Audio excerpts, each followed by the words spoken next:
Welcome to the Colwyn Garden Design Podcast. Colwyn Garden Design is a blog about sustainable and drought-tolerant garden design. You can view our blog at colwyn.com, colwynn.com. Garden design in the Middle Ages. After the fall of the Roman Empire in the 5th century, the Church took over in leading the way in garden design. Monastery cloister gardens began to appear all over Europe, and drew heavily on the Roman and Greek peristyle gardens.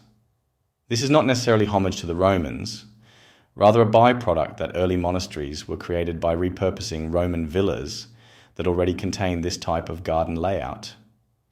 Cloister gardens were surrounded by covered walkways with a grassy interior and provided monks with a contemplative space within the confines of the monastery. Records indicate that most early cloisters were very simply planted with native grass, kept low by regular scything. The advances made in planting design by the Romans were no longer used or improved upon.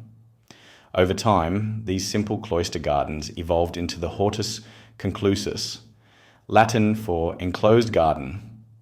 This term became synonymous with the Virgin Mary, as she was often depicted in enclosed gardens in artwork, as a symbol of her impenetrable purity.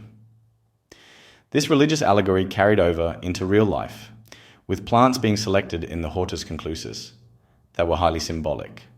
For example, the red rose for the blood of Christ and martyrs, and the white rose for Virgin Mary. The Church also innovated in utilitarian types of gardening. During this period, medicine was administered by monasteries, and herb gardens were created as pharmacies for growing medicinal herbs. Saint Fiacre, the patron saint of gardeners, was a pioneer of these healing gardens, which later became known as physic gardens. The medieval healing gardens developed the concept of raised planter beds that are still commonly used today for edible gardens.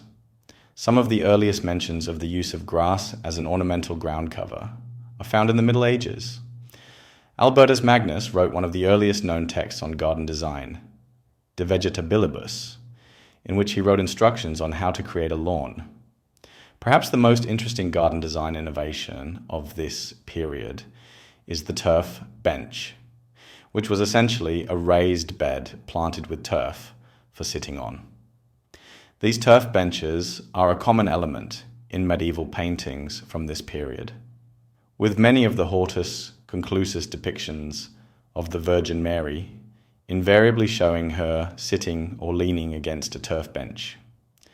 The cloister gardens begin to establish some common design layouts, typically with the garden split into 4 quadrants, with 4 paths leading to a central area, a design theme that is very reminiscent of the Shahar Bagh designs pioneered in the Islamic world over 1,000 years prior. Towards the later part of the Middle Ages, European garden design starts to gain in sophistication, with fountains becoming a central feature, but the secluded nature of medieval gardens persists, and is not until the Renaissance period that we start to see gardens that look outward,